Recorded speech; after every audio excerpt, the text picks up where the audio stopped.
Hello, friends, and welcome back to this continuing session of A Good Citizen. We were reading the chapter A Good Citizen in the last session. मैं मानसी आप सबका स्वागत करती हूँ।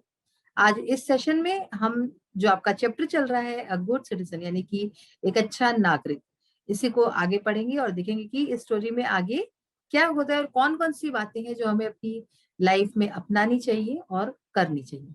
तो आइए पढ़ते हैं चैप्टर अ गुड सिटीजन। तो बच्चों, लास्ट सेशन में हमने पढ़ा है अभी तक कि रशेल जो है अपने पेरेंट्स के साथ अपने अंकल आंटी के यहाँ जाती है मैसूर कुछ समय बिताने के लिए। उसके वेकेशंस पे, छुट्टियों में जाती है वहां पे वो। और वहां पे वो लोग बहुत एक्साइटेड होते हैं क्योंकि वो लोग जाने वाले होते हैं वृंदावन गार्डन घूमने के लिए। तो बहुत एक्साइटेड होते हैं सब लोग। वहां पे जाने पर उसकी आंट उसे कई अच्छी अच्छी बातें बताती है, उसकी आंटी, उसकी चाची। और बताती है कि वृंदावन गार्डन में किस तरह से हर साल जो है 2 मिलियन टूरिस्ट आते हैं, यात्री आते हैं और वहां पे जो है देखते हैं इसको। इसके साथ ही जब इतना सुंदर, वो इतना बड़ा गार्डन देखती है रशेल, उसको बहुत ही अच्छा लगता है। वो सोचती है कि क्यों ना मैं एक अपने लिए बुके बनाऊं, गुलदस्ता बनाऊं फूलों का, जो कि फूल इतने सुंदर है वहां पे। बट उसकी जो आंटी है वो उसे समझाती है कि फूलों को तोड़ना नहीं चाहिए और वो सबसे सुंदर जो है पेड़ पौधों पे और इस पे ही लगते हैं। फिर हमने ये भी पढ़ा कि किस तरह से वो लोग स्नैक्स खाते हैं घूमने फिरने के बाद। और स्नैक्स खाने के बाद जब रशेल जो है उसके जो पैकेट्स वगैरह होते हैं, रैपर्स होते हैं, तो वो जो है बेंचेस के नीचे डालती है। तब फिर से उसकी आंटी उसे समझाती है कि क्या तुम अपने घर पे भी इस तरह से करती हो, सोफे के नीचे या फिर अपने स्टडी टेबल के नीचे इस तरह से कूड़ा करती हो क्या? तो अगर हम वहां नहीं करते अपने घर पे, तो बाहर भी हमें नहीं करना चाहिए। और अपनी सराउंडिंग्स और अपनी जितने भी पब्लिक प्लेसेस है जहाँ पे लोग आते जाते हैं, जैसे कि चाहे रोड्स हो, सड़कें हो, या फिर पार्क्स हो, स्कूल हो हमारा, या फिर हॉस्पिटल्स हो, हर जगह को साफ सुथरा रखना हमारी ही जिम्मेदारी है। तो इस तरह से काफी अच्छी अच्छी बातें उसकी आंटी उसको, रशेल को समझाती है। अब आगे क्या होता है आइए पढ़े। We should treat the whole country just like our home. उसकी आंटी कहती है कि हमें पूरा जो अपना देश है, पूरी अपनी कंट्री है, उसको अपने घर के जैसा ही ट्रीट करना चाहिए। नहीं, जैसे हमारा घर है, हम जैसे वहां पे रहते हैं, वैसे ही हमें अपने देश को भी उसी तरह से साफ सुथरा, क्लीन रखना चाहिए। Rachel quickly understood and collected the wastes and threw them in a dustbin. तो रशेल को ये बात जो है तुरंत समझ में आ गई। अंडरस्टूड यानी क्या? अंडरस्टैंड का सेकंड फॉर्म है अंडरस्टूड। उसको समझ में आ गई और उसने सारा जितना भी वेस्ट था, कूड़ा था जो उसने किया था, उसको कलेक्ट किया, उसको उठाया और सब कुछ डस्टबिन में डाल दिया, कूड़ेदान में सारा उठा के फेंक दिया। After having the snacks they moved towards the musical fountains where they enjoyed the light and sound show. तो क्या हुआ कि स्नैक्स खाने के बाद जब इनका खाना वगैरह हो गया, वे लोग म्यूजिकल फाउंटेन, जो फव्वारे होते हैं म्यूजिक से जो चलते हैं, मतलब म्यूजिक की उतार चढ़ाव पे वो फव्वारे भी उस तरह से ऊपर नीचे होते हैं। तो इस तरह के म्यूजिकल फव्वारे देखने वो लोग वहां पे चले गए, जहां पे उन्होंने where they enjoyed the light and sound show.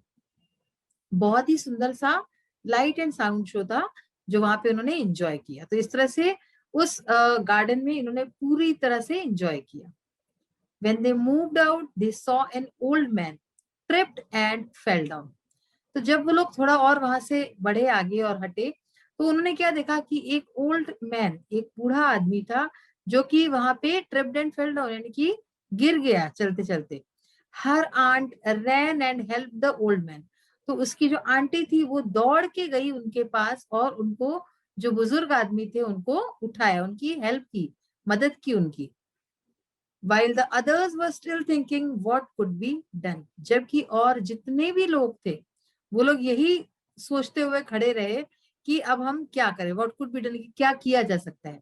ऐसे वक्त में जब कोई दिक्कत में हो, परेशानी में हो, तो हमें बिना सोचे समझे कि क्या करना चाहिए, हमें तुरंत जाना चाहिए और उसको जितनी संभव कोशिश हो उसको हेल्प करना चाहिए। The old man thanked her for her act of kindness. तो इस तरह से जब उसने हेल्प की, उसके आंटी ने उस वृद्ध व्यक्ति की, तो उस ओल्ड मैन ने उनको थैंक यू बोला आंटी को, इसके कि उन्होंने इतना अच्छा एक्ट ऑफ काइंडनेस। काइंडनेस क्या होता है? दयालुपना, ठीक है ना। तो इतनी जो दयालुता दिखाई थी उसके लिए उसको थैंक यू बोला, हेल्प करने के लिए। On her way back, Rachel asked her aunt, "Did you know the old man whom you helped?" तो जब ये लोग वापस जा रहे थे तब रशेल ने अपनी आंटी से पूछा कि क्या आप उनको जानती थी, उन ओल्ड मैन को, उन बूढ़े आदमी को, बुजुर्ग आदमी को, whom you helped, जिसकी आपने हेल्प की, जिसके आपने जो है मदद की। Her aunt replied, "No, Rachel, I did not, but I helped him because he was in trouble. We must always help people who are in trouble. We should take care of the people around us, just like we take care of the members of our family. In this way, we can become good and responsible citizens." तो उसकी aunt उसको फिर से बताती है कि no Rachel, यानी कि कहती कि नहीं, मैं उनको नहीं जानती थी वो कौन थे। आई डिड नॉट, मतलब मैं नहीं जानती थी, but I help him because he was in trouble, पर मैंने उनकी मदद की क्योंकि वो ट्रबल में थे, वो मुश्किल में थे। We must always help people who are in trouble. तो जो लोग भी मुश्किल में हों उनकी हमें हमेशा मदद करनी चाहिए, ठीक है ना। ऑलवेज यानी क्या, हमेशा, तो हमेशा हेल्प करनी चाहिए, हमेशा मदद करनी चाहिए जो लोग भी किसी तरह की मुश्किल में, परेशानी में हो। We should take care of the people around us. तो हमारे आसपास जितने भी लोग हैं हमें उनकी भी टेक केयर करनी चाहिए, उनकी परवाह करनी चाहिए। Just like we take care of the members of our family, जिस तरह से हम अपने फैमिली मेंबर्स की देखभाल करते हैं, वैसे ही जो हमारे आसपास लोग हैं उनकी भी देखभाल करनी चाहिए, उनको भी जो है सुकून देना चाहिए। In this way we can become good and responsible citizens. तो इस तरह से हम एक अच्छे और रिस्पॉन्सिबल सिटीजन्स बन सकते हैं, हम जिम्मेदार नागरिक बन सकते हैं।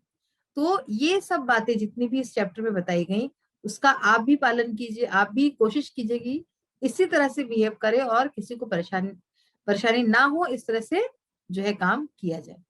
तो देखिए बच्चों, अब इस चैप्टर में कुछ न्यू वर्ड्स जो हमने पढ़े थे वो कौन से हैं, थोड़ा सा इसमें क्लियर नहीं है तो भी आप कोशिश कीजिएगा, मैं पढ़ के बता रही हूँ। आप अपनी बुक खोल के बैठी ताकि आपको अच्छे से समझ में आए। तो first word is citizen. Citizen का मतलब होता है नागरिक। Second word is tourist. Tourist का मतलब है पर्यटक। Then fountain. फाउंटेन मतलब फव्वारा। बुके। बुके का मतलब होता है गुलदस्ता, जो फूलों का गुलदस्ता बनाया जाता है। प्लक। प्लक मतलब पेड़ से फूल या पत्ता तोड़ना, ठीक है ना। प्लक अ फ्लावर यानी कि पेड़ से फूल तोड़ना। प्लक अ लीफ यानी कि पेड़ से पत्ता तोड़ना। ट्रिप्ड। ट्रिप्ड यानी कि ठोकर खाकर गिरा, यानी कि उनको ठोकर लगी थी ओल्ड मैन को, उसको ठोकर खाकर गिर गए थे वो। फर्दर। फर्दर यानी और आगे। सफरिंग मतलब कष्ट। और रिस्पॉन्सिबल मतलब कि जिम्मेदार। तो इस तरह से ये न्यू वर्ड्स थे जो हमने अभी देखे। अब आगे इसमें और क्या एक्सरसाइजेस हैं वो भी हम देखते हैं। So now we will start with the word power.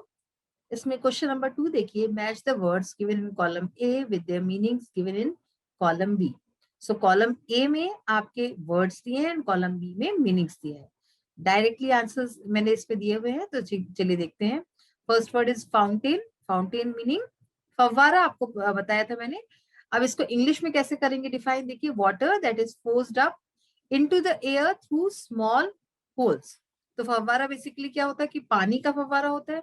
Forced up into the air यानी हवा में ऊपर की तरफ पानी बहे, ऐसा फोर्स से जो है किया जाता है। थ्रू स्मॉल होल्स, छोटे छोटे से होल्स होते हैं, उसके थ्रू फोर्स से पानी ऊपर आता है। जैसे कि अगर आपने शावर देखा हो तो शावर में क्या होता है, नीचे आता है पानी, तो बस जस्ट इसके उल्टा ऊपर आता है फोर्स से। देन है वेस्ट। सेकेंड वर्ड, वेस्ट का मतलब होता है useless things thrown in the dustbin. जो हम डस्टबिन में, कूड़ेदान में जो यूजलेस थिंग डालते हैं, जो काम की नहीं होती हैं, उसको बोलते हैं waste. Third word is tripped. Tripped mean to hit your foot against something and fall, मतलब वही ठोकर खा के गिरना जो आपको बताया था अभी। किसी चीज से पैर आपका हिट हो जाए, मतलब टकरा जाए, और आप समथिंग एंड फॉल, और आप गिर जाओ, तो उसको ट्रिप्ड बोलेंगे। Plug. Plug means to remove flowers from its branch. Flower को, फूल को जो है इसकी ब्रांच से, टहनी से तोड़ना, that is called plug. And last word is bouquet. Bouquet means bunch of flowers, या फिर हिंदी में बोल सकते हैं गुलदस्ता। तो इस तरह से ये वर्ड्स और इसके मीनिंग आप अच्छी तरह से लर्न कर लीजिए।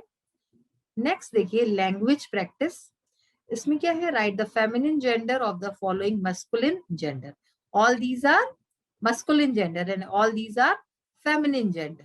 जैसे हम अपोजिट्स करते हैं, है ना, तो वैसे ही ये feminine and masculine gender. Masculine gender यानी कि जो मेन वाले जेंडर होते हैं, ठीक है ना, पुल्लिंग जिसको आप हिंदी में बोलते हैं। फेमिनिन जेंडर मीन्स स्त्रीलिंग। तो आइए देखते हैं। फर्स्ट वर्ड इज अंकल, तो इसका आंट होगा। ओल्ड मैन, ओल्ड वुमेन, ठीक है ना। तो इसमें ओल्ड तो वही रहा, बस मैन की जगह वुमेन आ गया। इसमें एक बात ध्यान रखिएगा कि ये जो MAN है ये सिंगुलर है, यानी कि एक वचन है। MAN मैन, और वुमेन में भी ये जो स्पेलिंग है। अगर इसमें बहुवचन यानी कि हमें प्लूरल करना होता है तो हम MEN कर देते हैं, तो ये प्लूरल हो जाता है। मैन और मैन, इतना ही फर्क होता है। और ऐसे ही वुमेन, वुमेन में भी, वुमेन में ये जो है हमारा सिंगुलर है, और अगर प्लूरल करना है तो क्या हो जाएगा, WOMEN। Next word is father, then mother, headmaster, headmistress, landlord, landlady, and milkman, milkmaid. So all these are feminine and masculine genders. Next question, use punctuation marks, capital letters, full stop, comma, question mark and inverted commas wherever necessary.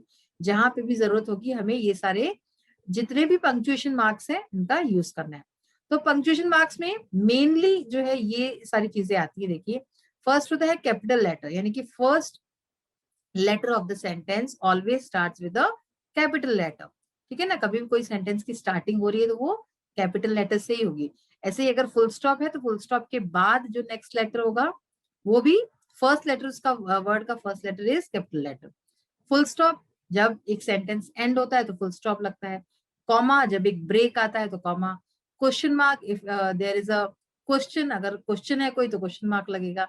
और inverted commas, अगर किसी की हमें बताना है कि किसी ने कहा ऐसा, है ना, सेड दिस, तो फिर वहां पे हम इन्वर्टेड कॉमास लगाएंगे।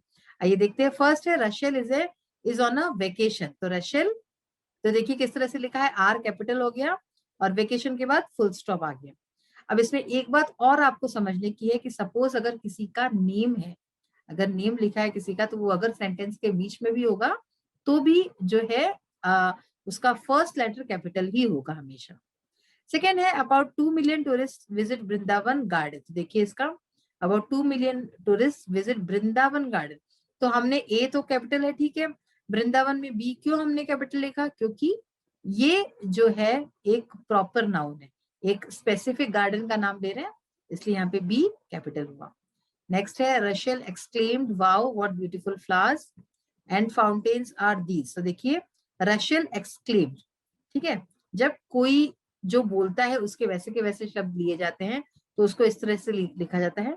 एक्सक्लेम्ड, सेड, कोई भी वर्ड होगा तो उसके बाद आपका कॉमा लग जाएगा। Then inverted comma, inverted commas में हम लिखते हैं हमेशा किसी का भी अगर बोली हुई बात हो तो देखिए यहाँ पे स्टार्ट किया इन्वर्टेड कॉमा और यहाँ पे एंड किया, ठीक है ना। जब पूरा हो जाएगा सेंटेंस तो एंड हो जाएगा। अब देखिए वाओ कॉमा, वाओ, अलास, ओहो, इस तरह का कुछ अगर है तो उसके बाद कॉमा लगेगा। उसके बाद फिर what beautiful flowers and fountains are these. तो अब ये क्या है, ये एक एक्सक्लेमेटरी सेंटेंस है, यानी कि इसमें ये वाओ कर रही है ना, तो इसका मतलब उसको बहुत ही आश्चर्य हुआ, तो दैट इज वाई यहाँ पे एक एक्सक्लेमेशन मार्क आया है। तो नेक्स्ट देखिए अब, aunt did you know the old man whom you helped. ये भी उसने रशेल ने पूछा हुआ एक सेंटेंस था, दैट इज वाई हमने इसको देखिए इन्वर्टेड कॉमास में लिखा हुआ है, और ये एक क्वेश्चन है इसलिए यहाँ पे क्वेश्चन मार्क आया है एंड में। अब aunt did you know the old, देखिए आंट के बाद एक कॉमा आया है। अगर किसी का नाम या किसी को इस तरह से हम पुकार रहे हैं तो उसके बाद तुरंत कॉमा लगेगा, ठीक है ना। यहाँ पे आंट है, अगर सपोज किसी का नाम भी होता सीता, रमेश, मोहन, कुछ भी एनीथिंग, तो भी उसके बाद कॉमा लगता है, उसके बाद सेंटेंस फिर वैसे का वैसा लिखा जाता है।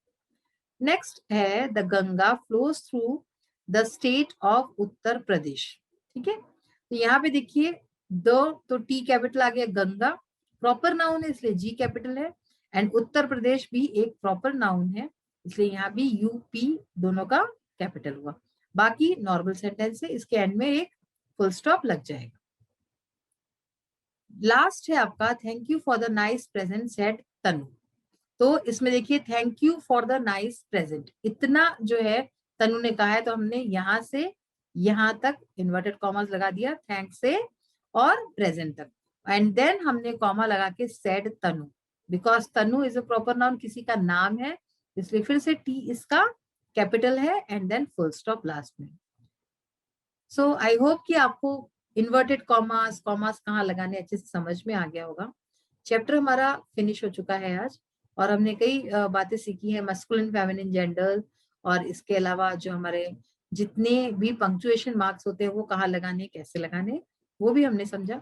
So now this session is over here, we will meet in the next session. Till then, bye, have a nice day. Thank you, take care of yourself and your family.